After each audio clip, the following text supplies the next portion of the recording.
చెప్పేసి ఇవన్నీ సమాధానాలకి మీకు ఆన్సర్ మీరే చెప్పుకున్నారు ఈ రోజు క్లియర్ గా. మనం మాట్లాడితే ఒకటి, ఎదుటి వాళ్ళు మాట్లాడితే ఇంకొకటి అన్నట్లుగా ఉండకూడదు. రెండోది సార్, ఆంధ్రప్రదేశ్ ప్రభుత్వం ఏం చేసింది, ఏం అమలు చేయలేదని చెప్పేసి పెద్ద పెద్ద మాటలు మాట్లాడారు సార్ క్లియర్ గా. ఏం చేసింది అనే దానికి ఇవాళ ఒక్కసారి మన్యం జిల్లాలకు వెళ్ళమని చెప్పండి సార్ క్లియర్. జగన్మోహన్ రెడ్డి గారు పాదయాత్ర అప్పుడు పాపం వీళ్ళు తిరిగారో తిరగలేదు నాకు తెలియదు. అప్పుడు తిరిగి ఉంటే వీళ్ళు వెళ్ళినా వీళ్ళకి తెలిసింది. ఒకవేళ వీళ్ళు తిరగకపోతే మాత్రం జగన్మోహన్ రెడ్డిని తీసుకుని వెళ్ళమని చెప్పండి.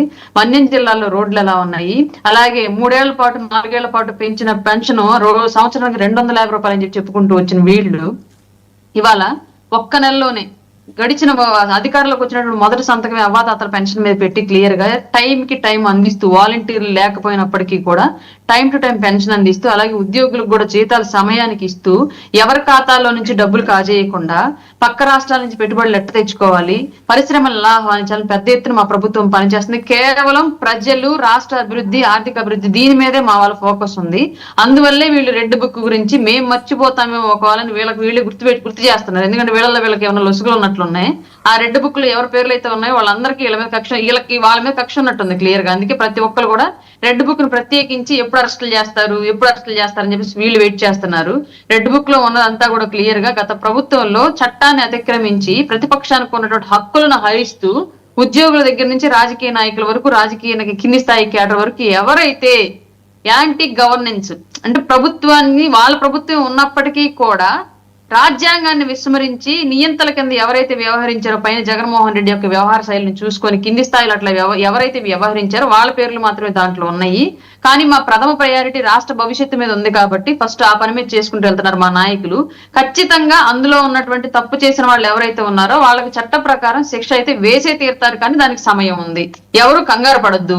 మీ ఇళ్లలో కుక్కలను మీ దగ్గరే జాగ్రత్తగా కట్టేసుకోండి. నిజంగా అది భయపడి పారిపోతే మిమ్మల్ని కాపాడే కుక్కలు కూడా ఇంకెవరు ఉండరు, గుర్తుపెట్టుకోండి. ఏంటి పవన్ కళ్యాణ్ గారు సుదీర్ఘమైన లేఖతో ఇంకా ఈ కామెంట్స్కి వాటికి ఫుల్ స్టాప్ పడిపోయినట్టేనా? నేను మొన్నే చెప్పానండి మీకు డిబేట్ లో క్లియర్ గా చెప్పాను నేను. మనం ఇవాళ ఎవరి పదవులు ఏంటి అనే దాని గురించి మాట్లాడుకోవడానికి కాదు మనకు ప్రజలు ఇచ్చింది. కౌంటర్లు రీకౌంటర్లు వేసుకుంటూ వెళ్తే ప్రజలు అడిగే దానికి మనం సమాధానం చెప్పుకోగలగాలి. కాబట్టి ఖచ్చితంగా ఫోకస్ దాని మీదే ఉండాలి. అట్లాంటి పదవుల పంచాయతీలు ఏమనంటే పార్టీ అధిష్టానాలు ఇంటర్నల్ గా కూర్చొని మాట్లాడుకునేటువంటి సమావేశాలు అవన్నీ కూడా బహిరంగ మీడియా ముందు వచ్చి వ్యక్తపరిచే కాదని చెప్పేసి నేను ఆ రోజు అదే స్టాండ్ చెప్పాను, ఈ రోజు కూడా అదే స్టాండ్ చెప్తున్నాను సార్. ఓకే, శేఖర్ రెడ్డి గారు, ఏదో డిప్యూటీ కాదు వినండి, ఏదో డిప్యూటీ సీఎం అనో అదనో ఏదో కూటమిలో జరిగిపోతుంది, చాలా దారుణంగా వీళ్ళు ఏదో అనుకుంటున్నారు, ఇలాంటి అంశాలన్నీ వచ్చినాయి. లోకేష్ గారు దాని మీద స్పందించారు, పవన్ కళ్యాణ్ గారు స్పందించారు.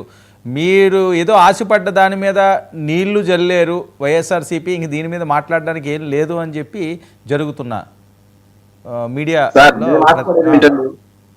ఆశపడేది ఏంటండి నాకు అర్థం కావట్లేదు. అంటే కూటమిలో విడిపోతారని వైసీపీ కుట్రలు పన్నుతున్నదని కదా సార్. ఒకటి వాళ్ళని కలిసి ఉన్నామనే మేము చెప్తా ఉన్నాం, వాళ్ళని విడిపోమని మేము చెబుతున్నాం. ఈ రోజు లోకేష్ గారు ఒక మాట మాట్లాడారు, విన్నారో లేదో.